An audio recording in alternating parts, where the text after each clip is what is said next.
జ్ఞానప్రదాయకులైన సనత్ కుమార ప్రభువులకు, జీవన్ముక్త గురువులకు, సన్మార్గము చూపించిన సద్గురు రత్నాకర్ విశ్వనాథరాజు గారికి నేను భక్తిగా నమస్కరించి, ఇట్టి శరీరాన్ని ఇచ్చి ప్రపంచానికి పంపించిన నా తండ్రి కూడా ఈరోజు వాళ్ళ స్మరణతో ఈ కార్యక్రమం చేస్తూ ఉన్నాము. కుమ్మగుండ శ్రీరామరెడ్డి వాళ్ళ తల్లిదండ్రులు మా తండ్రి స్మరణతో చాలా కష్టాల మధ్యలో ప్రపంచానికి ఇచ్చిన మా తండ్రిని కూడా స్మరణ చేసుకొని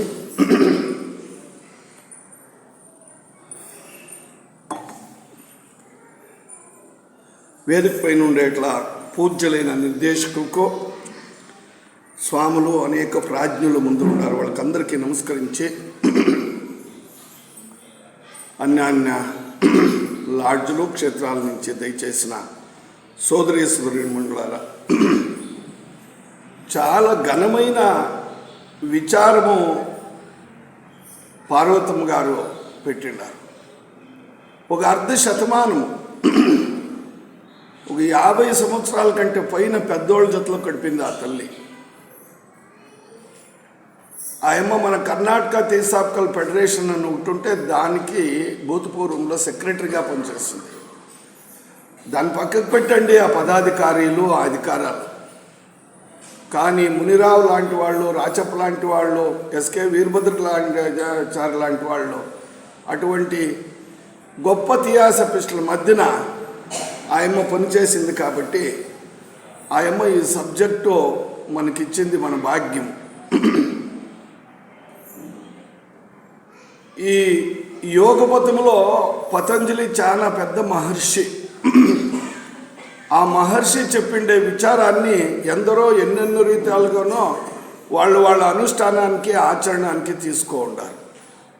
కానీ మేడం గారు తెల్లవారు చెప్పినట్ల రిటైర్డ్ ప్రొఫెసర్ ఐకే థైమిని వాళ్ళు ఆ ఒక గ్రంథాన్ని రాసి ಥಿಯಾಸಫಿ ಬೆಳಕಿನಲ್ಲಿ ಯೋಗ ಜೀವನವನ್ನು ನೋಡೋದು ಹೇಗೆ, ಪತಂಜಲಿ ಯೋಗ ಸೂತ್ರಗಳನ್ನು ಥಿಯಾಸಫಿ ಬೆಳಕಿನಲ್ಲಿ ನೋಡುವುದು ಹೇಗೆ, ఎంత గొప్ప విచారం తెలుసిన.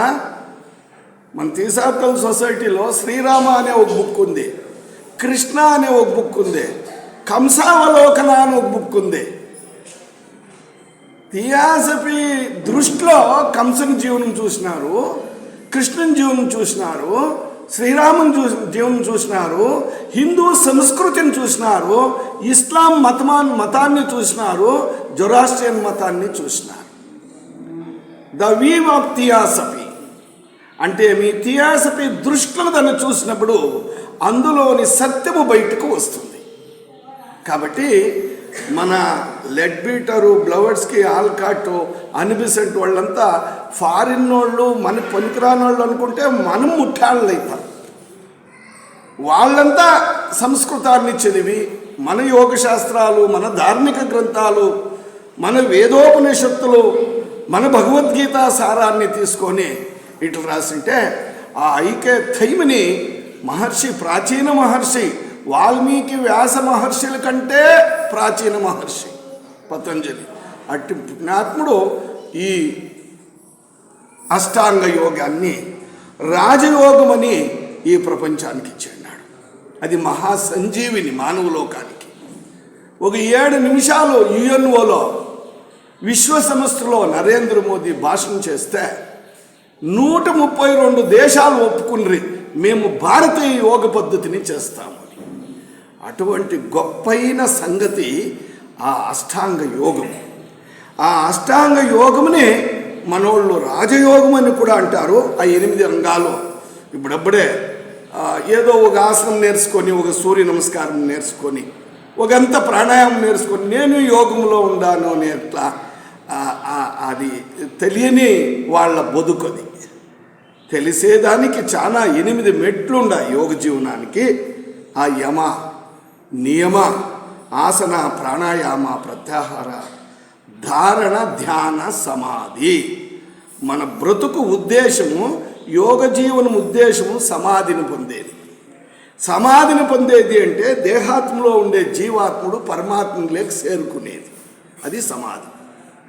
ఆ సమాధికి పోవాలంటే నీ దేహ ప్రకృతిని ఎట్లా పెట్టుకోవాలా, నీ ప్రాణ ప్రకృతిని ఎట్లా పెట్టుకోవాలా, నీ మనో ప్రకృతిని ఎట్లా పెట్టుకోవాలా, నీ బుద్ధి ప్రకృతిని ఎట్లా పెట్టుకొని ఆత్మ ఉపమేన ఆత్మలోకి చేరల్లా అనేట్లా అది స్టెప్ బై స్టెప్ సాధన. అందుకే ఆ పుణ్యాత్ముడు ఆ 8 హంతాలను ఇచ్చిండాడు. అయితే దీంట్లో మొదలు 4 ఉన్నాయి కదా. ఇప్పుడు మేడం గారు యమా చెప్పి, దానికి ముందర మేడం గారు పార్వతం గారు చెప్పింది మనోక్లేశాలు, మనసులో క్లేశాలు వస్తూ ఉంటాయి. ఆ క్లేశాలు ఎట్లెట్లా చెలరేగుతాయి, ఎట్లెట్లా దాన్ని పరిహారం చేసుకొని మనసుని స్థిమితానికి తీసుకోవాలా. That is the preparation for the yogic life, yogic process. So madam గారు యమా గురించి మాధవి మేడం గారు చెప్పారు కదా, that is also preparation for the yogic life. ఇప్పుడు నేను చెప్పదగేది నియమాలు, అది కూడా ఆ ఒక యోగానికి ప్రిపరేషన్నే. ఇంకా యోగం లేకపోలేదు మనం. చాలా గొప్ప సబ్జెక్ట్ ఇది.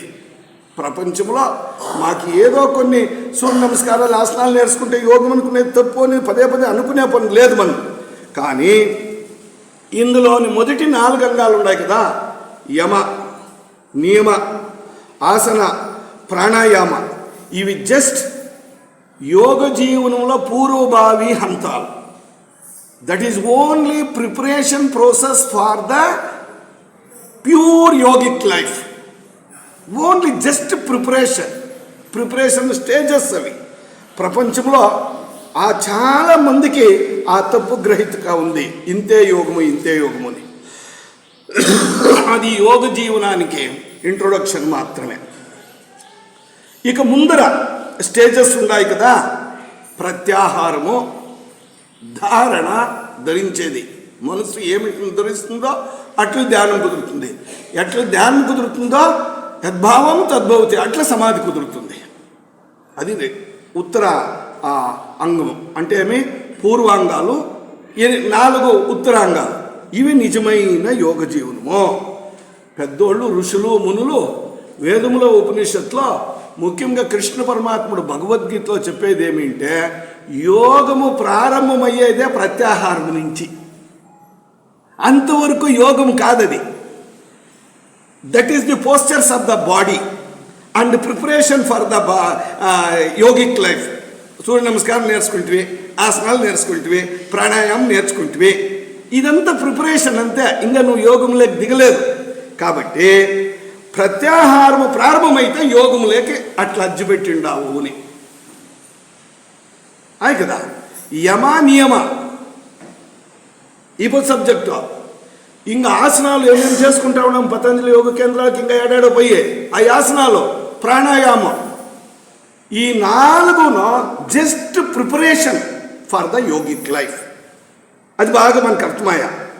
నిజంగా వాస్తవంగా యోగం యావది అంటే ప్రత్యాహారము, ధారణ, ధ్యాన, సమాధి, ఈ 4 హంతాలే ముఖ్యమైన యోగ హంతాలు. అంతవరకు శరీరాన్ని ఒనువు చేసుకునేది అంటే ప్రిపరేషన్ చేసుకునేది, ప్రాణముని అనువు చేసుకునేది, తర్వాత మనస్సుని థియాసఫీ ప్రకారము కామదేహము, స్థూలదేహము, ఆ తర్వాత రూపదేహము, అరూపదేహము అంటే మనోమయ శరీరము, ఇవన్నిటినీ అట్లా పాలిష్ చేసుకునేది కదా. ఇవంతా కుదిరితేనే మనసు నిలకడయ్యేది. మనసు నిలకడైతేనే ప్రత్యాహారము, ధారణ, ధ్యాన, సమాధులకి అది కూర్చునేది. లేకపోతే కూర్చోదు. నీ శరీరం కూర్చోవచ్చు, శరీరం కూర్చుంటే మనసు కూర్చునేలే. అది అలా మనసు మరకటం సాయిబాబా చెప్పినట్లు అది చంచలము పోతూ ఉంటుంది. పోవక ముందు దానికి మనము ఈ యోగ హంతాలు చేసుకోని రావాలా. ఇంక ప్రత్యాహారం అంటే ఆత్మిక యోగం ప్రారంభమవుతుంది అంటారు కదా.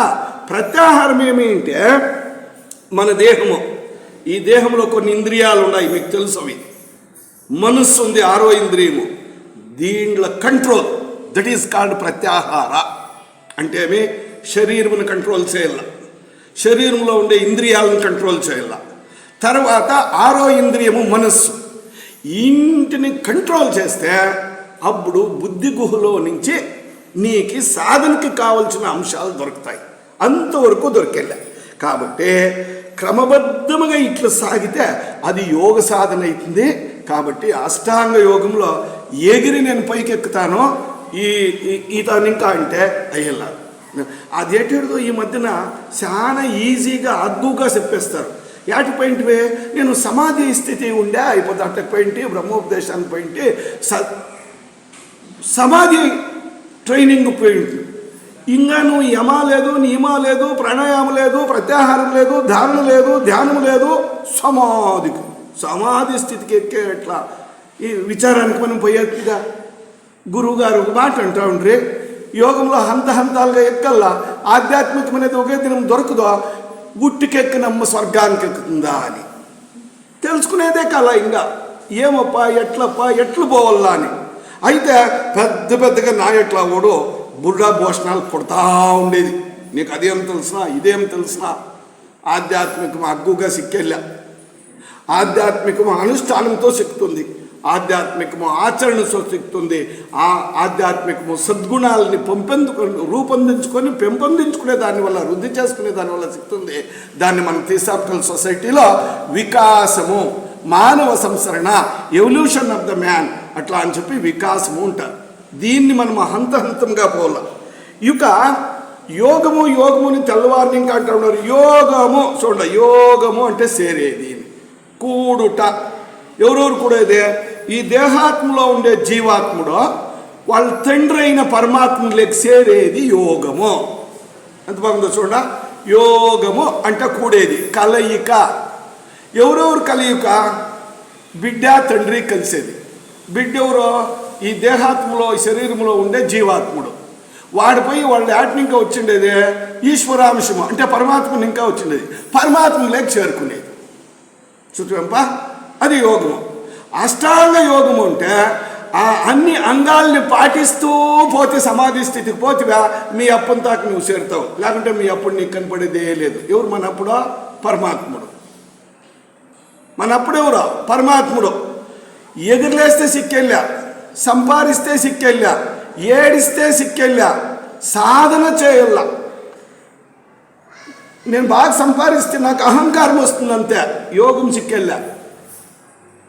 ఇది బాగా అర్థం చేసుకోండి. కాబట్టి మనం ఏమంటే యోగ సాధనానికి మనలోని ఇంద్రియాలని, మనసుని శమదమాదిల ముఖాంతరము, శమ దమ దానిని అదుపులో పెట్టుకోవాలా.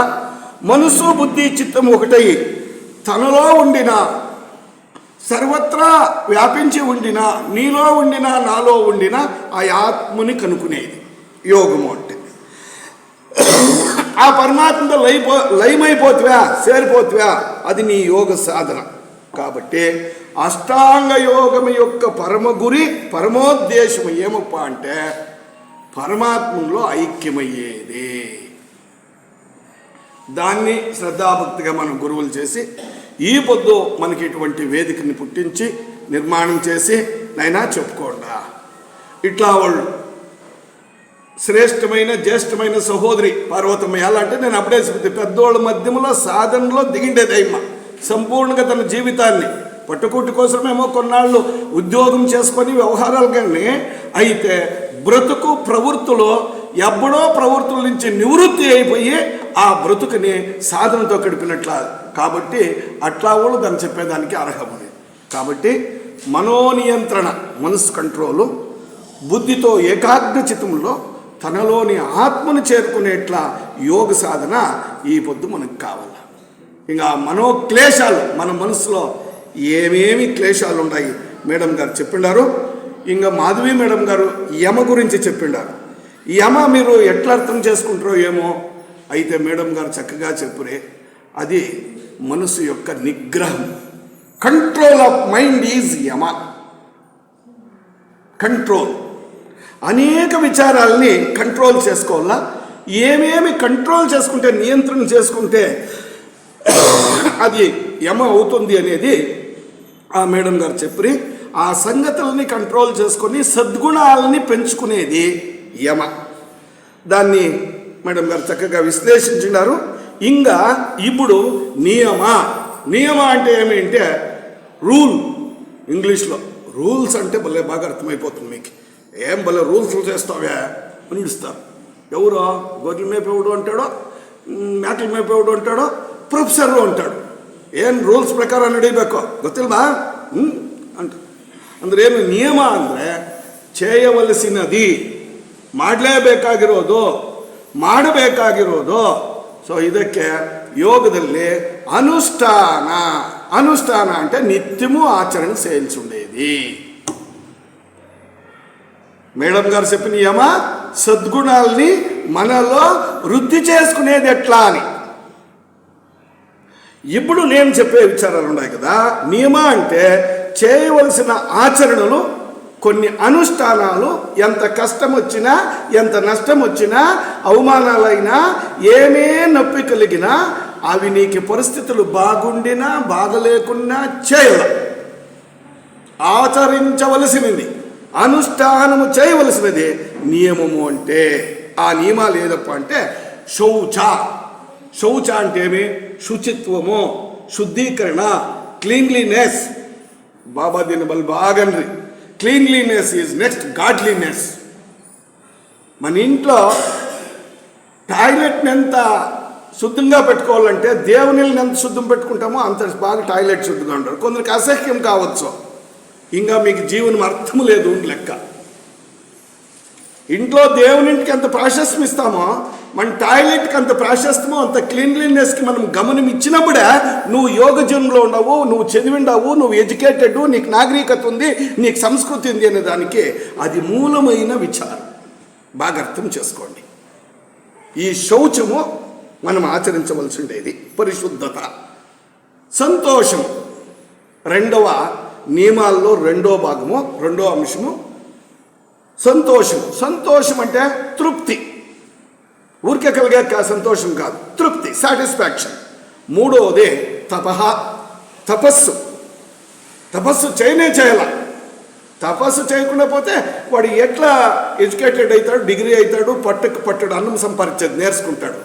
Education is also tapas, agriculture is also tapas. ఏదన్నా చెయ్యి, వంట పని, పంట పని, మాదేమీ లేదని ఆడబిడ్డలు అనుకోకూడదు. వంట పని, పంట పని కూడా శ్రద్ధగా చేస్తే అది తపస్సు. గురువుగారు ఒక మాట అంటా ఉండ్రి, టాయిలెట్ తోడిసేవాడు కూడా, లేదా వీధుల్లో చరండి మున్సిపాలిటీ పనిచేసేవాడు కూడా శ్రద్ధాభక్తిగా పనిచేసినప్పుడు వాళ్ళ అన్నము భగవంతుడు పాగొట్టడప్ప. బాగా అర్థం చేసుకోండి, అది తపస్సు. తపస్సు అంటే ముక్కు మూసుకొని, కషాయ వస్త్రాలు వేసుకొని, కమండలాలు ఎత్తుకొని అడవికి పరిగెత్తిపోయేది కాదు. చేయవలసిన అనుష్ఠానయోగ్యమైన ప్రక్రియ, ఆధ్యాత్మిక ప్రక్రియ. ఇక నాలుగవది స్వాధ్యాయము, ఆత్మావలోకన, నన్ను నేను తెలుసుకునేది, self study in English. In other way సద్గ్రంథాల పఠన, మంచి పుస్తకం చదివేది, భగవద్గీత, భాగవతము, వేదము, ఉపనిషత్తు, థియాసఫీ పుస్తకాలు, ఇటువంటి మంచి గ్రంథాలు, అది ఒక భాగము. రెండవది నన్ను నేను అర్థం చేసుకునేది, నన్ను నేను చదువుకునేది, నా స్వభావాలు, నా గుణాలు, నా నడతలు, నా వర్తనలు, నా మాటలు, నా కోపతాపాలు, నన్ను నేను కనుక్కుంటా ఉండేది, సెల్ఫ్ స్టడీ, ఆత్మావలోకన. రమణ మహర్షి అనుకున్నాడు, నీలోకి నువ్వు పోరా, నీకు తెలుస్తుంది, నీ లోపలికి పోతే మాత్రం నీకు తెలుస్తుంది. ఇంకా ఐదవది ఈశ్వర ప్రణిధానము. ఏం ఈశ్వర ప్రణిధానం అంటే ఈశ్వరునికి శరణైపో. ఈశ్వరునికి శరణయ్యేది అంటే మనం తెలుసుకోండి ఎట్లా శరణాగతి కాదు. సాంజనము దీనికి బాగానే చెప్తారు, total surrendership is the spiritual progress up అని. No, according to this theosophy only surrendership is not the Ishwara pranidhana. దాన్ని తెలుసుకున్నాం. ఇప్పుడు ఎట్లా, అది ఏమేమి, దీంట్లో పతంజలి రాసిండే యోగ సూత్రాల్లో అనుష్ఠానం చేయాల్సి ఉన్న ఈ 4 అంగాల్లో ఏది తపస్సుకు సంబంధపడుతుంది, ఏది మనము ఆచరణ అనుష్ఠానం చేయాలా అనే ఇట్లా విచారమో వాళ్ళు చెప్పినారు.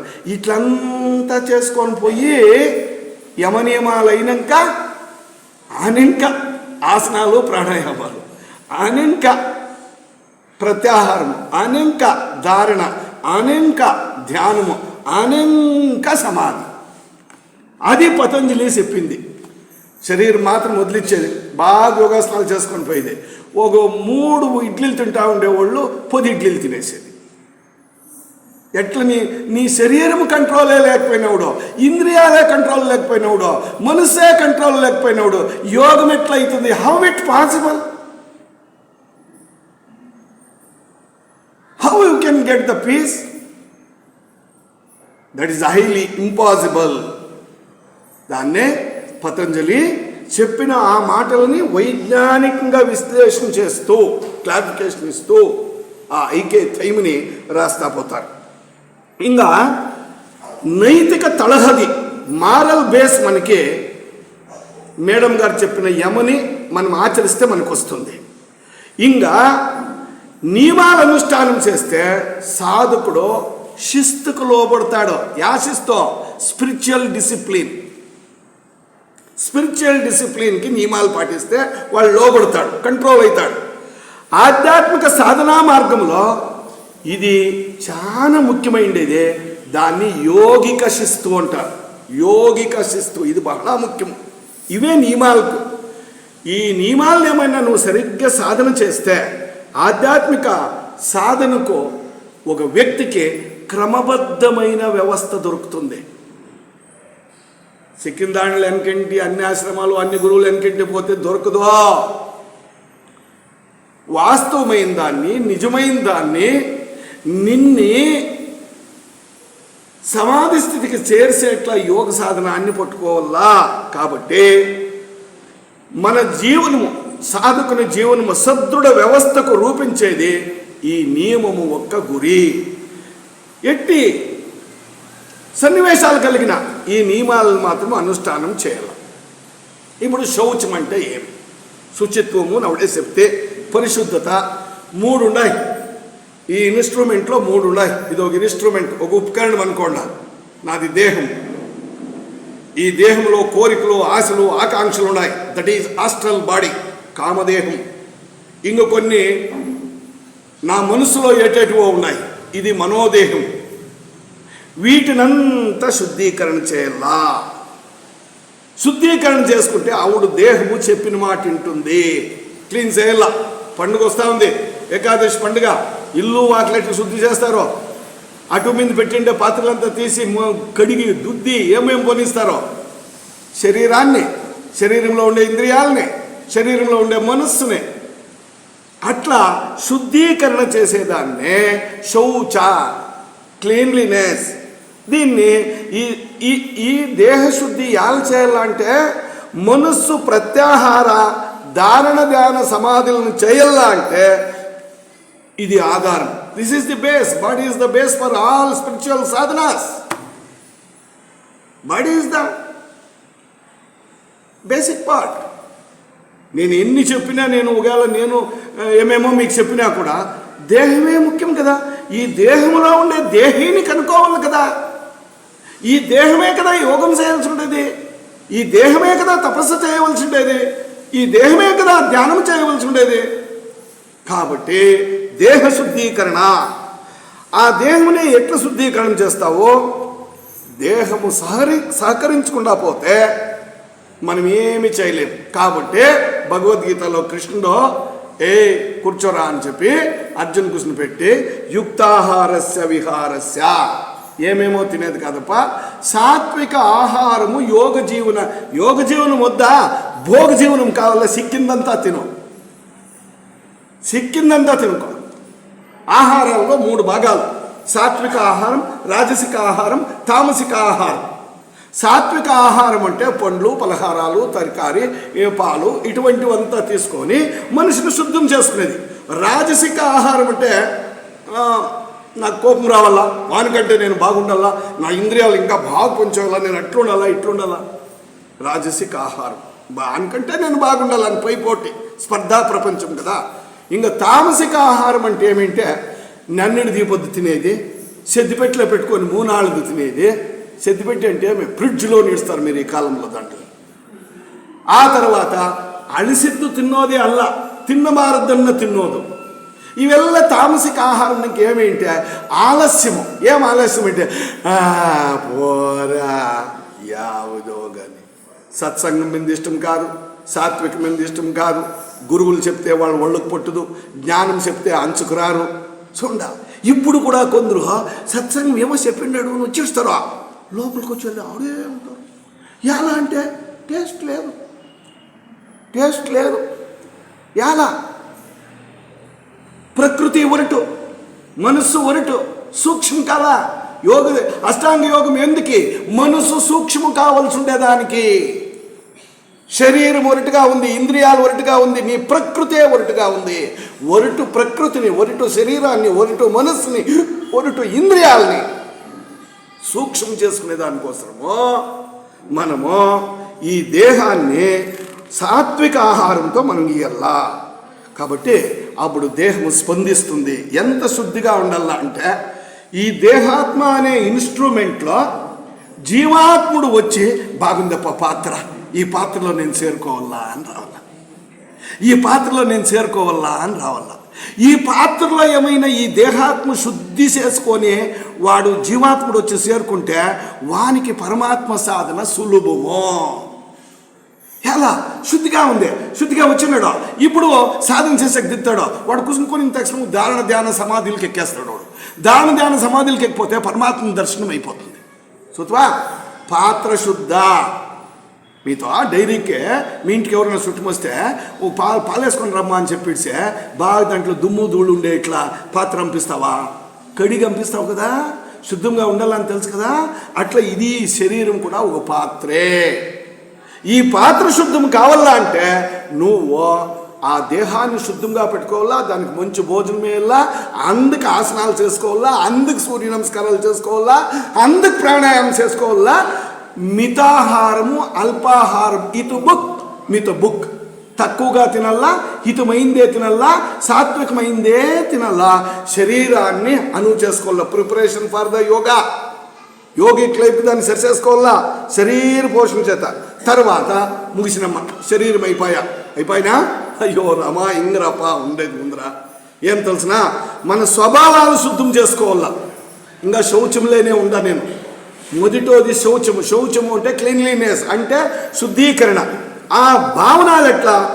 మన భావనలు, మన ఆలోచనలు, మన సంకల్పాలు శుద్ధంగా పెట్టుకోవాలా అంటే ఆ కామ శరీరం శుద్ధిగా ఉండాల. దిక్కులేనివంతా కోరేది, పక్కతో అట్లా ఉండే మామిడికాయలు పరుక్కునేది, వాంతో తిట్టేది, ఇంతో కొట్టేది. మన బిడ్డ ఆడన్నా ఒకటికో రెండుకో పోవచ్చు, వేరే వాళ్ళ బిడ్డ వచ్చి మన ఇంటి ముందు సరండి తక్కువసుకుంటే ఏడ్చి ఒకటి కొట్టేది. అంటే శరీరం శుద్ధిగా ఉందే. మైసూర్ శాండిల్ సోపు వేసిండావో, సాత్విక ఆహారము తీసుకుంటావో, నీ మనసు పుచ్చిపోయిందే, నీ భావనలు పుచ్చిపోయిండాయే, నీ ఆలోచనలు సరిలేదే, స్వార్థం నిండుకో ఉందే, సర్వత్రా అందరి బిడ్డలు భగవంతుని బిడ్డలు అనే భావన లేదే. తిరిగి ఆటికి వచ్చేళ్ళ ఈశ్వరుడు ఆటికి వచ్చేళ్ళ యోగం కుదిరేలే. శరీరం శుద్ధాయా, కామ శరీరం శుద్ధిలే. అంటే భావనలు, యోచనాలు, నీ ఫీలింగ్స్, నీ థాట్స్ సరిపోయినాయి. So thought cultivation is very important ఉంటుంది. ఆ 4వ ఫోటోలో ఉండే అనిబిసెంట్ మైండ్ కల్టివేషన్ గురించి ఏం రాస్తుంది? మనసుని ఎట్లా సంస్కరించుకోవాలా, థాట్ ఫార్మేషన్ ఎట్లా చేసుకోవాలా, మన సంకల్పాలు ఎట్లుండాలా. గురువు గారు చెప్పేవాడు, God give me a fruitful heart, God give me a grateful heart to serve them, to share the good ideas with others. వేరే వాళ్ళ దాంట్లో మంచి భావనలు పంచుకునే దానికోసమా నాకే ఒక మంచి హృదయం కలిగించో. హృదయం పరిశుద్ధతగా పెట్టుకోవాలా, భావనలు శుద్ధం కావాలి. కాబట్టి ఇంక మీ థియాసఫిస్ట్ ఏమో చెప్తాడు అనుకోవద్దండ.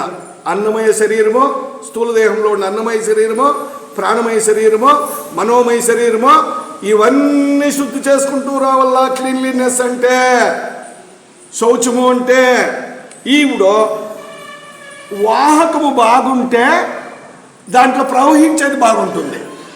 ఇప్పుడు మన రైతు బిడ్డలు వచ్చినారు కదా, నీళ్ళు శుద్ధంగా ఉంటాయి కదేంపా రైతులో. ఇప్పుడు ఇదంతా యాలు శుద్ధం చేయాలా అంటే దైవిక చైతన్యము, భగవంతుని చైతన్యము, ఈశ్వర చైతన్యము ఈ ఇంద్రియాల ద్వారా, మనస్సు ద్వారా ప్రవహిస్తుంది. అవి శుద్ధంగా లేకుండా పోతే చెడ్డ ఆలోచనలు, చెడ్డ భావనలు, చెడ్డ సంకల్పం పెట్టుకుంటే ఏ మాటికి నువ్వు తిరుపతికి పోయినా, రామేశ్వరానికి పోయినా, ధర్మస్థానికి పోయినా, మంత్రాలయంలో వండుకొని టికాని వేసినా భగవంతుడు నీ తోటి కన్నెత్తి కూడా చూడు. నాతో ఎవరు తిట్టుకోవద్దండ, నేను పోతాను, మీరు పోతారు. కానీ పోయినాక పాత్ర తెస్తే అంటే మనోళ్ళు స్టీల్ పాత్ర తెచ్చేది, యాత్ర పోయేది పాత్ర తెచ్చేది అంటే నువ్వు భగవంతుని పాత్రకు, భగవంతుని కృపకు చెడ్డ గుణాలు నిడిచి మంచి గుణాలు నేర్చుకొని వాని కృపకు పాత్రుడై రావాలా అంటే మనోళ్ళు సీదా కాశీకి పోయేదే ఏడన్నా 2-3 వేల రూపాయలు పాత్ర కొనుక్కునేది ఎత్తుకొని వచ్చేది. యాత్ర పోయినాను, పాత్ర తెచ్చినాను. పెద్దోళ్ళు చెప్పిండేది అర్థం చేసుకోండి రా స్వామి, పెద్దోళ్ళు చెప్పిండేది ఇట్లా. అంటే ఏమి, మనము శుద్ధి చేసుకుంటూ రావాల మన స్వభావాల్ని, మన నీచ ప్రవృత్తుల్ని, యోచనల్ని, మన మాటల్ని. ఇట్లా ఈ ఉపాధులు అంటారు దీన్ని. అన్నమయ శరీరమో, మనోమయ శరీరమో, ప్రాణమయ శరీరమో, ఈ ఉపాధులంతా శుద్ధీకరణ చేసుకుంటే పరమాత్ముడు చూస్తాడంట. ఓహో, ఇల్లు శుద్ధంగా ఉంది, నేను పోయి ఆడ చేరుకుందాము. సుత్వా మరీ శరీరం ఒకటే కాదు, శరీరం లేని భావనలు, వర్తనలు, గుణాలు, స్వభావాలు ఇవంతా సర్వే జన సుఖినోభవంతో. నాకే మంత్రం వస్తుంది, లోకా సమస్త సుఖినోభవంతో, నిగర్లేసేది కాదు. అందరూ బాగుండాల. సర్వే భవంతు సుఖినః, సర్వే సంతు నిరామయాః, సర్వే భద్రాని పశ్యంతు మా కశ్చిత్ దుఃఖభాగ్భయం. అది ఎట్లా అనుభవించి అనుభూతికి తెచ్చుకొని సర్వులు నలుగురు బాగుండల్లా, నా బిడ్డలు బాగుండల్లా, పరుల బిడ్డలు బాగుండల్లా. అపా అందరూ ఈశ్వరుని బిడ్డలు కదా, ఈశ్వర చైతన్యమే కదా. ఏకం సత్ విప్రా బహుదా వదంతి. ఉండేది ఒకే సత్యమే కదా, ఒకే ఈశ్వరుని చైతన్యము కదా అందరిలోనే పోయిండేది. అయ్యో అందరూ బాగుండేనే ఇట్లా భావన పెద్దవారికి రాకుండా పోతే ఆధ్యాత్మిక సాధన, అష్టాంగ యోగ సాధన ఎందుకు అవుతుందయ్యా? కాబట్టి ఇటువంటి మన కామదేహము, శక్తి భావనాలు, మన మనస్సు, ఇంకా గురువుగారు బాగా చెప్తా ఉండే వాక్యాలు ఉన్నాయి. సద్భావే సాధుభావే. పుణ్యాత్ముడో కృష్ణ పరమాత్ముడో భగవద్గీతలో ఒక వాక్యం చెప్పినాడు గురువుగారు. ఎవడు అంటా ఉండ్రే, మన ప్రసాద, సౌమ్యత్వం, మౌనం, ఆత్మవినిగ్రహ, భావ సంశుద్ధి. భావాలు శుద్ధంగా పెట్టుకో, మౌనం పెట్టుకో, మాటలు కంట్రోల్ పెట్టుకో. మన ప్రసాద, మనస్సు ప్రసాదముగా ఉండు. టెన్షన్ పుట్టించేది వేరే వాళ్ళకి, నువ్వు టెన్షన్, వేరే వాళ్ళకి టెన్షన్, నీకీ బీపీ, వేరే వాళ్ళకి బీపీ. ఈ పనులు వద్దో, ఇది వద్దో. కాబట్టి ఇదే కదా ఆర్యవాక్యం. స్వాములు ఉన్నారు ఇక్కడ. ఋగ్వేదంలో ఒక వాక్యం ఉంది, ఆనోభద్రాహ క్రతువో ఎంతు విశ్వతః. గురువులు మాట వెళ్తే దాన్నే ప్రారంభం చేస్తూ ఉంటుంది. Let noble thoughts come to us from every side. దశ దిశల నుంచి సద్భావములు నాకు సంపన్నమవుగాక. నీకెట్లా సద్భావాలు సంపన్నమవునో నీ పక్కింటోనికి పాపము, ఆ కాలంలో ఉండేవానికి పాపము, ఆ రైతు బిడ్డకి, ఆ తోటలో పనిచేసేవానికి, పంటలో పనిచేసేవానికి, ఉద్యోగం చేసేవానికి, వ్యాపారం చేసేవానికి సాధుభావాలు, మంచి ఆరోగ్యము, శారీరక ఆరోగ్యము, మనోమయ ఆరోగ్యము, కామమయ ఆరోగ్యము అని ఉండాలి కదా. కాబట్టి ఈ సూక్ష్మ దేహ సిద్ధికి పెద్దలు ఋషిమునులో అప్పుడు ఇవంతా చెప్పిందే కాక ఇంకా మనకి అర్థం కాదు అని చెప్పేసే కొన్ని ప్రార్థనలు పెట్టి, శ్లోకాలు పెట్టి, మంత్రాలు పెట్టి, ఇవి నిరంతరము మీరు అభ్యాసం చేస్తే మీ సూక్ష్మదేహాలు, మంత్రం చెప్పేది ఇంకోరికంటే బాగా నాకు వస్తుంది సంస్కృతం అనే దానికి కాదు, మన లోపల చెప్తే కదా కనపడుస్తూ ఉండే ఈ శరీరం, మాంసమయ శరీరములో అన్నమయ శరీరం ఉంది, కామమయ శరీరం ఉంది, మనోమయ శరీరం ఉంది, విజ్ఞానమయ శరీరం ఉంది, చివరికి ఆనందమయ శరీరము. ఆనందమయ శరీరము కనుక్కోవాలా అంటే స్థూల దేహంలో ఉండే కామమయ శరీరాన్ని, ప్రాణమయ శరీరాన్ని, మనోమయ శరీరాన్ని శుద్ధం చేసుకుంటూ పోరంట్రా నైనా. ఈ శుద్ధి భావనాలు, శుద్ధ యోచనాలు, శుద్ధ సంకల్పాలు, ఇతరులకు మంచిది కోరేది, ఇలా మనము వాటి జాగాల్లో సూక్ష్మమైన భావాలని మనం ఇచ్చేసుకుంటూ పోవాలా. కాబట్టి ఈ ఉపాధులు, దిగుండే ఉపాధుల్ని ప్రజ్ఞా దృష్టితో పైకి తీసుకొని పోవాలి. ఇది శుద్ధీకరణ. దానికి ఏమైనా పతంజలి శౌచము. శౌచము అంటే ఏమి? ఆయన ఐకైతేమినైనా క్లీన్లీనెస్ అన్నారు. బాబా గారు మన్ను చెప్పి క్లీన్లీనెస్ ఈజ్ నెక్స్ట్ గాడ్లీనెస్. భోజనానికి కుసుముకుంటే సాయిరామ్ ఇట్లా కూర్చోండి, అబ్బా ఎంత శుద్ధి, తట్టెంత శుద్ధి, వడ్డిచ్చేదెంత శుద్ధి, ఆకెంత శుద్ధి, ఆ మాట్లాడే మాటలెంత మృదువు. రామా రామా రామా. మన ఆశ్రమాలు అట్లా కావాలండి, మన ఆశ్రమాలు అట్లా కావాలండి, మన జీవనాలు అట్లా కావాలండి. మన ఇండ్లు, మన గృహణీ గృహముచ్చతే. ఆ ఇంట్లో ఆడబిడ్డలు ఎట్లుండారు అని ఆ ఇల్లు చూస్తే చెప్పేయచ్చినట్ట. ఆ ఇంటికి వస్తే ఆ ఇల్లు ఎట్లుండాలా, ఏముండాలా, ఏం చేయాలా. అమ్మా లక్ష్మీ నివాసం కావాలా ఇల్లు. లక్ష్మీ నివాసం కావాలంటే మన దేవుని ఇల్లు శుద్ధంగా ఉండాలా, మన ఇంట్లో ఉండే టాయిలెట్ ఎట్లుండాలా, మన వంటిల్లు ఎట్లుండాలా, మన ఇంటి ముందర ఎట్లుండాలా, మన చుట్టూ ఎట్లుండాలా తెలుసుకోండమ్మా. ఏమో పెద్ద పెద్ద మాటలేని వాళ్ళు ఎవరో చెప్తారు, మేము వినే వస్తాము, టైం పాస్ చేస్తే దానికి యోగ జీవనం కాదమ్మా. ప్లీజ్ ప్లీజ్ ప్లీజ్, గంభీరమైన విచారము. గురువు గారు దాన్ని తపస్సు చేసినమ్మా, తపస్సు చేసిన. ఇంకా రెండో నియమాచరణ, రెండవది సంతోషము. సంతోషంకి ఇంకొక పేరేమి తృప్తి. దీనికి కృష్ణ భగవానుడు చెప్పేది మాట ఉందే, అది చెప్తే కొంచెం అర్థమైపోతుంది, టైం తక్కువ ఉంది. ఎదురు చాలా లాభ సంతుష్టం. ఏమిస్తే నీకు సంతోషం అవుతుందప్ప? ఒక రాజ్యం ఇస్తాను, వానికి 4 రాజ్యాలు ఉంటాయి, సంతోషం అవుతుందా? సార్వభౌమ చక్రవర్తి కృష్ణదేవరాయుడు సామంతం పని ఇచ్చినంట ఆయన గౌన్కి, మన బెంగళూరు కట్టిండే కెంపే గౌన్ సామంతుడు ఇచ్చేపటికే వీణ అంత పెద్దగా దీన్ని కట్టేసినట్ట. అయితే నేను కృష్ణదేవరాయనంత పెద్ద మనిషి కావాలా, దేవరాయనంత పెద్ద మనిషి కావాలని వాడు అనుకోవాలా. ఆ చిక్కబళ్ళాపురంలో ఒక మూర్ఖుడు ఉన్నాడు, వాడు చెప్పున్నాడు ఈ కెంపే గౌని కంటే కృష్ణదేవరాయుడు పెద్దోడు. నిజమే, ఆయన సార్వభౌమ చక్రవర్తి, వీని సామంతుడు రాజ్యాన్ని కట్టి నలుగురికి జాతి మతము లేకుండా ఒకటి చేసి అందరూ బతికే దానికి అనుకూలం చేస్తున్నాడు కదా. బెంగళూరు అట్లా సిటీలో, బీదర్ నుంచి చామరాజనగర్కి, బెళగాం నుంచి కోలార్కి కావాల్సి ఉండే ఇట్లా బడ్జెట్లో 40% ఆఫ్ ద రెవెన్యూ బెంగళూరులో ఉత్పత్తి అవుతా ఉంది కదా. అన్ని సిటీస్, అన్ని ఐటీ కంపెనీలు వచ్చినాయి కదా. భావన ఎట్లుండల్లా? నేను అక్కడికి పోలా రాజకీయం లేకే, కానీ శుద్ధత లేకుండా పోతే, మనస్సు, బుద్ధి, ఆత్మ శుద్ధి లేకుండా పోతే జాతి మతాలతో వింగిడిచ్చేస్తామో మన బతుకు పైడుస్తుంది నాయన. ఏమిటిని ఎట్లా స్వీకరించాలా అని ఎట్లా అదే మనలో లేకపోయింది. కాబట్టి దేవుడిచ్చిన దాంట్లో తృప్తి. ఎదురు చాలా సంతుష్టో అంటే యాక్సెప్ట్ యాజ్ ఇట్ ఈజ్. ఏముంటే దాంట్లో తృప్తి పొందో, లేని దానికి ఆశించవద్దో, తృప్తిగా ఉండిపో. ఇచ్చిండేది వద్దనద్దో, లేనిది కానే కావల్లా అనవద్దో. యోగాకాంక్షకి, ఎవడు యోగాన్ని ఎక్స్పెక్ట్ చేస్తాడో వానికి ఈ తృప్తి, ఈ సంతోషము చాలా నెసెసిటీ ఉంది. ఒక మంచి వాక్యం ఉంది, అప్పుడే మేడం గారు కూడా దాన్ని చెప్పరే. బేకు అన్నోనో బడవ, సాకు అన్నోనో సావుకారు. నాతో చేర్చుకొని సాలు అని అంటా ఉండమా, సాల్దు అంటా ఉన్నాం.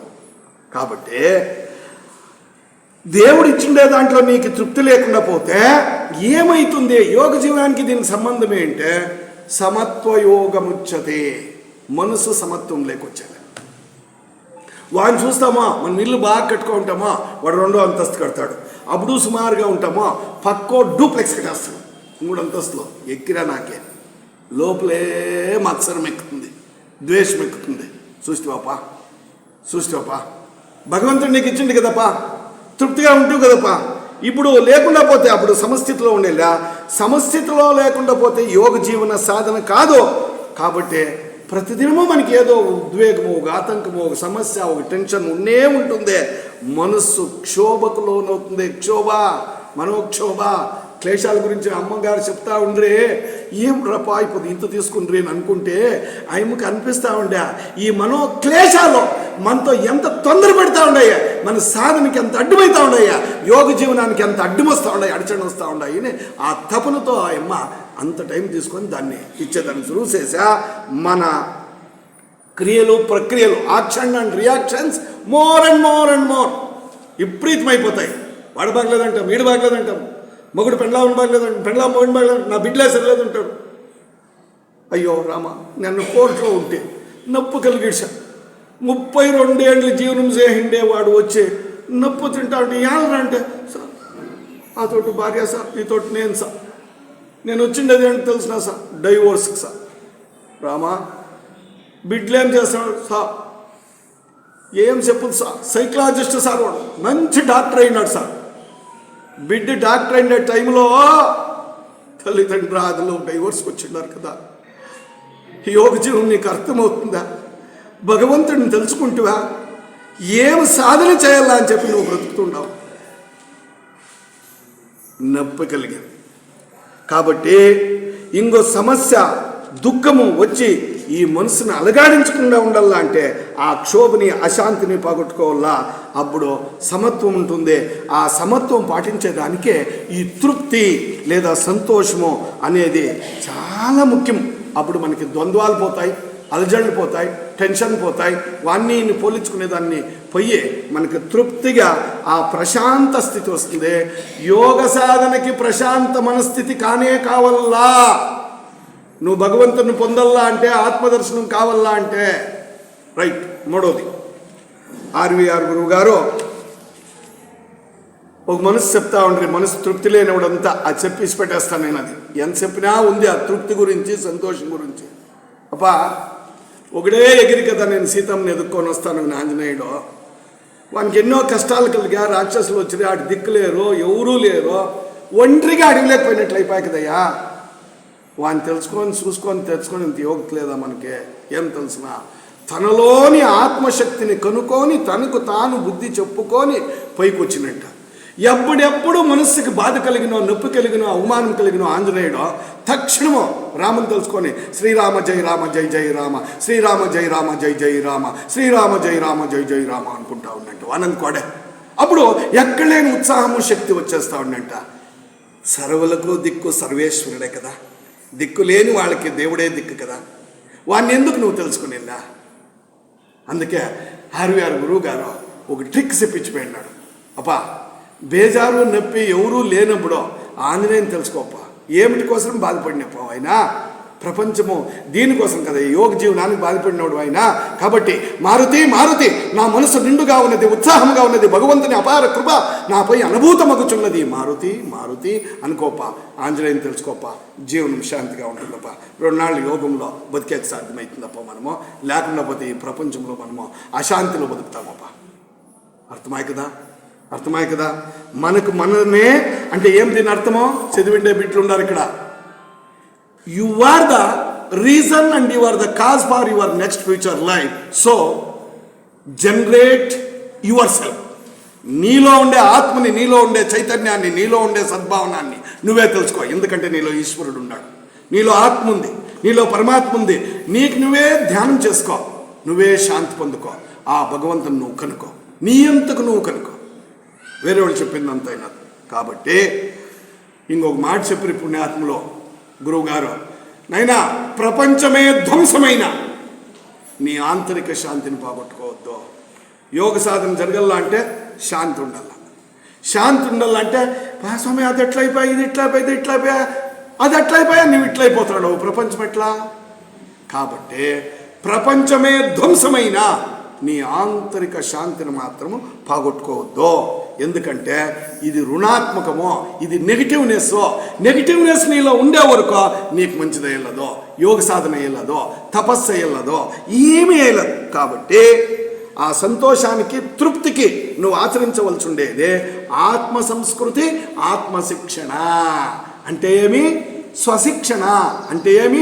నేను ఎవరు, ఎక్కడి నుంచి వస్తే, భగవంతునికి నాకు ఉండే సంబంధమేమి, ఈ శరీరానికి రక్తానికి అంటుకో ఉండే సంబంధాలకు నేను ఏడల్లా, నా తండ్రి అయిన భగవంతుడు నాకు దొరకలేదు నేడల్లా. అర్థం చేసుకోరా. కాబట్టి కష్టాలు, దుఃఖాలు తొందరలో వస్తాయి. గురువుగారు చెప్పి కష్టాలు పడుకుంటే వాడు సాధకుడు అయ్యేదే లేదు పోవయ్యా. అవమానాలు, కష్టాలు, నష్టాలు జీవితం కలుపుకుండా పోతే వాడు సాధన చేయనప్పుడు వాడు మనిషి ఎట్లా అవుతాడు అంటా ఉంటా. నిజమే. ఈ ఎవరికండి లేండి, ఎవరికి లేదు కష్ట నష్టాలు, అవమానాలు, అగౌరవాలు, కీర్తి అపకీర్తులు ఎవరికి లేదు, అందరికీ ఉన్నాయి. కానీ ఎవరికి తప్పలేదు. పెద్దలవారు ఎవరు అంటా ఉండ్రి, హరిశ్చంద్రునికి తప్పలా, ధర్మరాజుకి తప్పలా, విక్రమరాజుకి తప్పలా. ఎవరికి తప్పా? ఎలాంటి వాళ్ళంతా ధర్మంగా బతికిన వాళ్ళు, సత్యమును ఆచరించిన వాళ్ళు. శ్రీరాముడంతో ధర్మం ఇడిచినప్పుడు నేను బ్రతికేవద్దు. ఒక తూరి చాలా ప్రీతి ఆ అమ్మ మీద, ఎవరి మీద, జానకి సీత మీద తొడ మీద కూర్చొని చెప్తాను, సీత నా ప్రాణము, నాకు ప్రాణము నువ్వు, ఒకటో ప్రాణము నువ్వు, రెండో ప్రాణము లక్ష్మణుడు. నేను కావాల్సి ఉంటే నిన్ను ఇడిచిస్తాను, లక్ష్మణ్ని ఇడిచిస్తాను, నా రాజ్యం ఇడిచిస్తాను, ధర్మాన్ని మాత్రం ఇడిచాను. ధర్మానికి చ్యుతి కలిగినప్పుడు, ధర్మానికి తొందర కలిగినప్పుడు భార్యని ఇస్తాను, బిడ్డలు ఇస్తాను, తల్లిదండ్రులు ఇస్తాను, రాజ్యం ఇస్తాను, ప్రాణమే ఇస్తాను, ధర్మాన్ని ఇడిచాను. చూస్తైపా సీత, నా మొగుడు నాతో బాగా చూసుకుంటాడు అనుకుంటాడే. ఆడబిడ్డలకి ఇట్లా చిన్నగా బుద్ధులు ఉంటాయి. నా మొగుడు నన్నే ప్రేమించాలా, నా సంసారమే చూడాలా, తప్పు లేదు. అయితే మన భావనలు ఎట్లుండల్లా చూద్వా. అటుకి సీత పైన రామునికి ప్రేమ లేదా? ఉంది. అయితే ధర్మానికి తొందర కలిగి సీతను వదలల్చుకుంటే ఏడుస్తాను, ఈడ్స్ కదా. అందుకే రామో విగ్రహవాన్ ధర్మ, ధర్మమంతా విగ్రహమైపోతే ఎవరో రాముడంట. యాడ ధర్మం ఇల్లేదు. కాబట్టి ఇది తృప్తిగా ఉండవలసి ఉండేట్లా విచారం. ఇంకా మూడవది తపస్సు. నియమంలో మనము పాటించవలసింది, అనుష్ఠానము చేయవలసినది, ఎన్ని కష్టాలు వచ్చినా నష్టాలు వచ్చినా తొందరలు కలిగినా తపస్సు. తపస్సు అంటే ఏం తెలిసినా, చేయవలసినది చేసి తీరాలి, చేయవలసింది చేసి తీరాలి. ఆ అనుష్ఠానం స్వాధ్యాయము, ఈశ్వర ప్రణిధానము. 3 చెప్తాను చూడ, ఈ మధ్యన ఆడాడ చెప్పుకుంటా ఉండ. ఈ తపస్సు, స్వాధ్యాయము, ప్రణిధానం, నియమాల్లో 3 ఉన్నాయి కదా. ఈ 3ని చేర్చిడిచి కొన్ని సంఘాలు క్రియాయోగముని ప్రపంచంలో ఫేమస్ చేస్తూ ఉన్నారు. క్రియాయోగముని 2,500, 3,500, 5,500, 10,500 ఫీజు. ఏమిటికే? క్రియాయోగానికి. ఎవరైనా చెప్పారు మీకే? స్వాములు ఉన్నారు ఇతవ ఆధ్యాత్మికలో ఉండేవాడు. క్రియాయోగం అంటే ఏమి? నువ్వు తపస్సు ఎట్లా చేయాలా? శారీరక తపస్సు, వాచక తపస్సు, మానసిక తపస్సు. ఏం స్వామి? శరీరాన్ని అదుపులో పెట్టుకునేది, మనస్సుని అదుపులో పెట్టుకునేది. వాచక తపస్సు అంటే కంట్రోల్ యువర్ టంగ్, మాటల్ని శుద్ధిగా పెట్టుకునేది. ఒరిటి మాటలు అనకుండా, చెడ్డ మాటలు అనకుండా, దుష్టభావాలు లేకుండా మంచి మనసుతో ఉంటుంది. దట్ ఈస్ కాల్డ్ తపస్సు. ఇవంతా కంట్రోల్ పెట్టుకునేదాన్నే ఈ ఏ సాధన చేసినా, అది యోగం కానీ ఇంకోటి కానీ, క్రమబద్ధముగా శిస్తుగా చేసేదాన్ని తపస్సు అంటారు. అట్లా తపస్సు మనలో ఉండే చెడ్డ ప్రవృత్తుల్ని తీసేసి మనలో ఉత్తమమైన ప్రవర్తనలు, ఉత్తమమైన విచారాలు, ఉత్తమమైన యోచనలు, ఉత్తమమైన సాధనకు కావాల్సి ఉండేట్ల విచారం మనతో ఇస్తుందంట. ఇది మనకు అర్థమవుతుంది. బంగారు కాంచితే దాంట్లో ఏమేమో ఉంటాయంట. మిశ్రలోహాలు అంటే ఏదో కంచి ఇంకా ఎటేటు అంటారు, అట్లా అంతా ఉంటాయంట. అదంతా భస్మమైపోయే బంగారు మాత్రం తేలుతుంది. ఇది ఆచార్యులకు బాగా తెలుసు. తపస్సు చేస్తే, ధ్యానం చేస్తే, ధారణ చేస్తే, మంచి కార్యాలు చేస్తే, దానం చేస్తే, తపస్సు చేస్తే, సత్కార్యాలు చేస్తే నీలో ఉండే నీచ గుణాలు, నీచ ప్రవృత్తులు ఒక్కొక్కటే దూరమయ్యి నీకు మంచి మనోస్థితి ఏర్పడుతుంది. కాబట్టి మనలో ఉండే అశుద్ధి అంతా పోవాలంటే మనిషి తపస్సు చేయాలా. అంటే తపస్సు అంటే ఏం సమయం? ఇంతవరకు గడ్డమిట్టకూడదు అంటే, ఇంతవరకు కమండలం పట్టుకోకూడదు అంటే, ఇంతవరకు అడుగు పోకూడదు అంటే, ఇంతవరకు కైవారాన్ని పోకూడదు అంటే, అట్లా నేను చెప్పిందే. ఏమన్నా చెయ్యి, శుద్ధముగా ఉండునే. రెండోది ఇంకోటి ఏమమ్మా అంటే, సద్గుణాలు ఉన్నాయి కదా, ఆ సుగుణాలు, సద్గుణాలని ఎంత సాధ్యమైతే అంత వృద్ధి చేసుకునేదే తపస్సు. అదే తపస్సు. ఇంకా మన ప్రజ్ఞని వికాసం చేసుకొని ఆ శారీరక, మానసిక, బౌద్ధిక విచారాలతో ప్రజ్ఞని ఉన్నత మట్టానికి తీసుకొచ్చేట్లా ప్రాసెస్ ఏమేమి సాధన చేస్తావో అదంతా తపస్సే. అందుకే ఎవరైతే శ్రద్ధాభక్తిగా ఈ తపస్సు అనే సాధన చేస్తారో వాళ్ళు దిగువ ఉపాధులు అంటే స్థూలము, కామము, రూప, ఈ దేహాలు ఉన్నాయి కదా, ఇవంతా క్రమబద్ధంగా శుద్ధీకరణ చేసుకొని, స్వాధీనం చేసుకొని, దాని తర్వాత తపోశక్తి వల్ల యోగాభ్యాసంలో దిగి శుద్ధిగా యోగాష్టానం చేసుకొని వాడు యోగం సంసిద్ధుడైతాడు. ఇంకా ముందర అనుష్ఠానము నియమంలో స్వ అధ్యాయము అప్పుడే చెప్పిండ ఒక మాట. స్వ అధ్యాయంలో 2, ఒకటి మంచి గ్రంథం, ఒక భగవద్గీత సిక్క, ఒక భాగవతం సిక్క, లేదా ఏదో ఒక గ్రంథం సిక్క, మంచి గ్రంథము, దాన్ని చదివేది, విషయాలు తెలుసుకునేది, ఆ సద్గ్రంథాలు అధ్యయనం చేయాలి. కానీ పెద్దలు ఒక మాట అంటారు, నీకు ఆత్మ సాక్షాత్కారం కావాలా అంటే అవి సాలవు, అర్థం దావుకో కాలు దావుకో అయిపోతాయి. అంటే ఏమి? గురువులు ఇంకా వాక్యాలు పొందుతావు, సద్గ్రంథాలు చదువుతావు, నీ తపస్సు ఏమీ లేదు. ఆ కట్టించిండే శ్రద్ధ ఎంతవరకు ఉంటుందే? నువ్వు కిత్త తినేహే వరకు ఉంటుంది. ముందర పుట్టుకి భోజనం ఏం చేసేది? శ్రద్ధ అయిపా అంటే అమ్మిచ్చింది అయిపా, అప్పుడిచ్చింది అయిపా, గురువిచ్చింది అయిపా, మీదేదా సంపాదన. ఇంతే కదా అనుకోండారు శాంజనం స్వాధ్యాయం అంటే. స్వ అధ్యాయం అంటే ఏమి అంటే, నువ్వు మంచి గ్రంథాలు చదివితివే అనుకో, అంత దూరం నువ్వు ప్రయాణం చేయొచ్చు ఆధ్యాత్మిక దారిలో. యోగాభ్యాసము ఒక అంతవరకు పోవచ్చు, ఒక 3 మైళ్ళు 4 మైళ్ళు 5 మైళ్ళు. అయితే నిన్ని కడపటికి ఎక్కించు, ఆత్మసాక్షాత్కారం చేయవు, గురువు దర్శనం కాదు, పరమాత్మ దర్శనం నీకు దొరకదు. ఇంకెట్లు స్వామి? స్వ అధ్యాయము అది మొదటి ఘట్టము గ్రంథాలు చదివేది. అయితే ఎప్పుడైతే తెలుసుకున్నట్ల జ్ఞానము ఆ గ్రంథం ద్వారా కానీ సత్సంగంలో విని కానీ ఈ తెలుసుకునే జ్ఞానము సతతముగా మంతన చింతన మంతన నిధిధ్యాసన ఇట్లంతా చేయాల. ఎప్పుడైతే ఈ చింతన మంతన నిధిధ్యాసన అనుష్ఠానం చేసుకొని వస్తావో అప్పుడు దానిపైన నీకు హోల్డ్ సిక్కుతుంది. ఆ తపస్సు పైన, ఆ విచారాలపైన అప్పుడు మనసు సిద్ధమవుతుంది. అప్పుడు నీలో అంతర్బోధ కలుగుతుంది. గురువుగారు బాగంటా ఉండే, అబ్బాబ్బా అప్పుడప్పుడు అంతఃప్రేరణ కలుగుతుందప్ప. అప్పుడు జ్ఞాతముడు ఆ తపస్సు చేసి ధ్యానంలో దీర్ఘంగా దిగినప్పుడు ఆ అంతఃప్రేరణతో కలిగిన వాక్యాలు కొన్ని రాసి పెట్టుకున్నాడు. అవే చెప్తా ఉండే సత్సంగంలో. అవి సత్సంగంలో పైకి రావాల్సి ఉండేది. ఎందుకంటే సత్సంగం వలన నిస్సంగము, ఆ నిస్సంగం వల్లనే ఆ నిర్మోహము, నిశ్చలతత్వము, జీవన్ముక్తి. ఎప్పుడో నువ్వు చింతన మంతన నిధిధ్యాసన చేసి దాన్ని అనుష్ఠానం చేసినప్పుడు. లేకపోతే ఇప్పుడంతా ఇనీడ్సే, అడేమో పెట్టింది తినుకోనే, చేతులు తొడుచుకోనే, ఏమో బాగుండలేరా ఏమో చెప్పురే అనుకొని పోతే ఏమి ఉపయోగం లేదు, జీరో.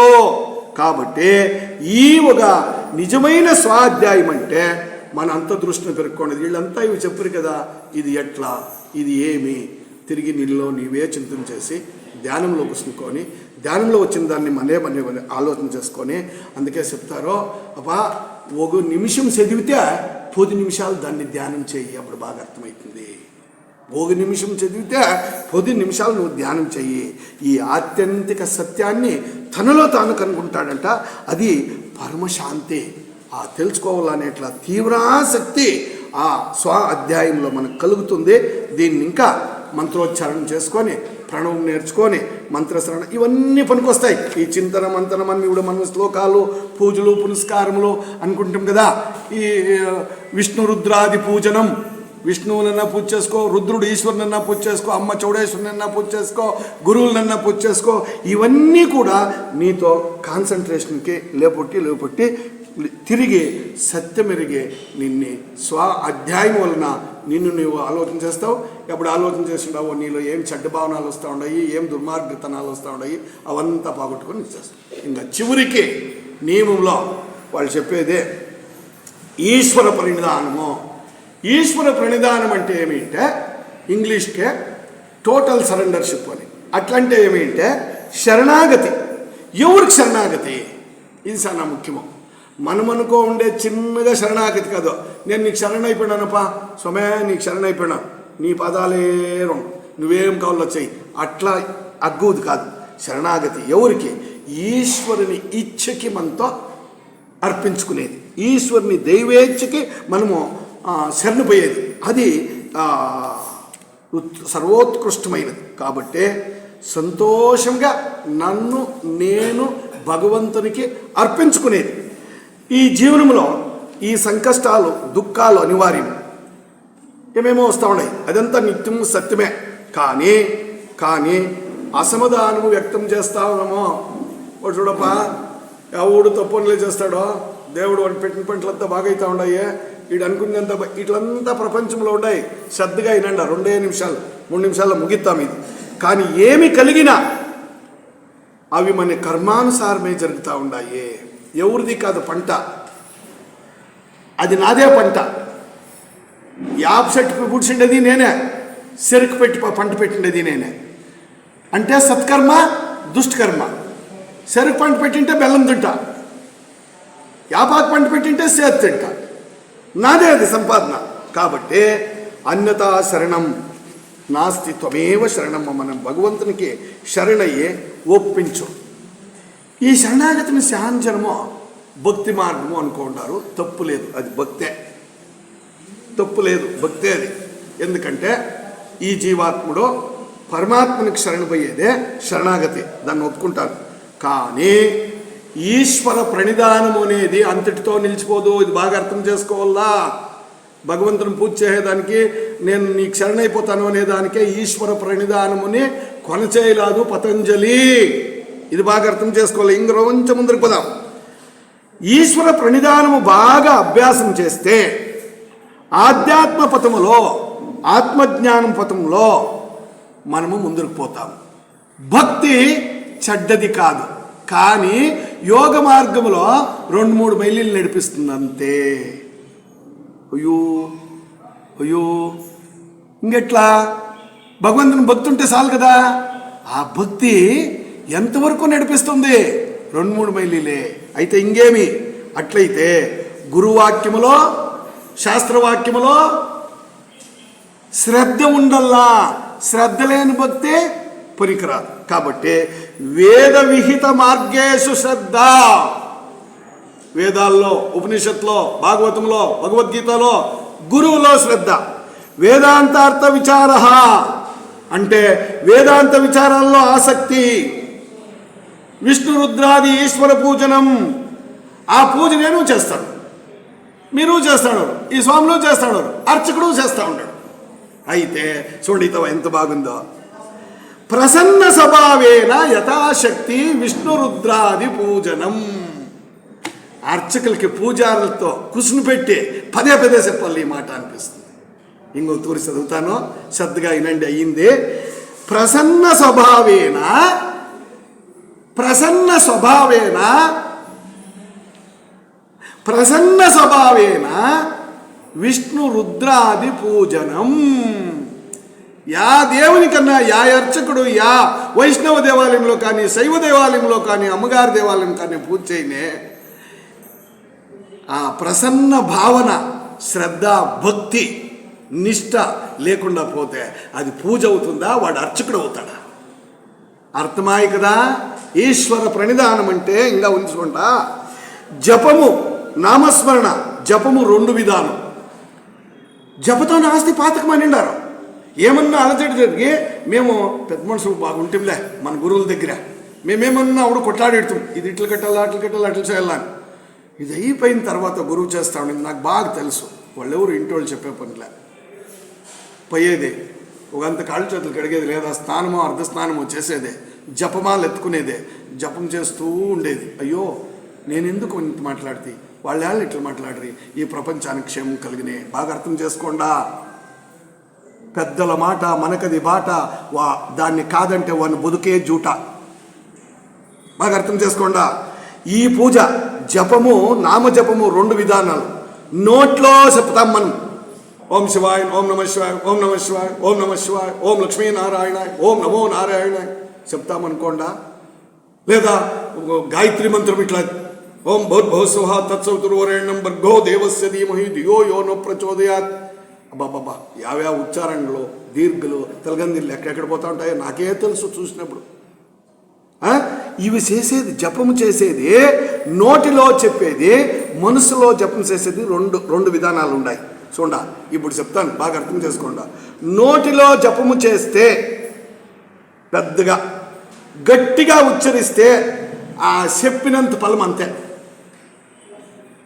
దాన్నే మెల్లగా చెప్పితే, మెల్లగా ఇక ఏమో పూజ చేస్తూ ఉంటాం. ఓం విష్ణువే నమః, ఓం రుద్రాయ నమః, ఓం నిదానంగా చెప్తే 1000 ఫలము. జోరుగా చెప్తే చెప్పినంత ఫలము, నిదానంగా చెప్తే 1000 ఫలము. ఇంకోటి ఉంచండ, మనస్సులోనే ధ్యానిస్తూ మెల్లగా జపం మాత్రమే చెప్పితే 1,00,00,000 రూపాయల ఫలము.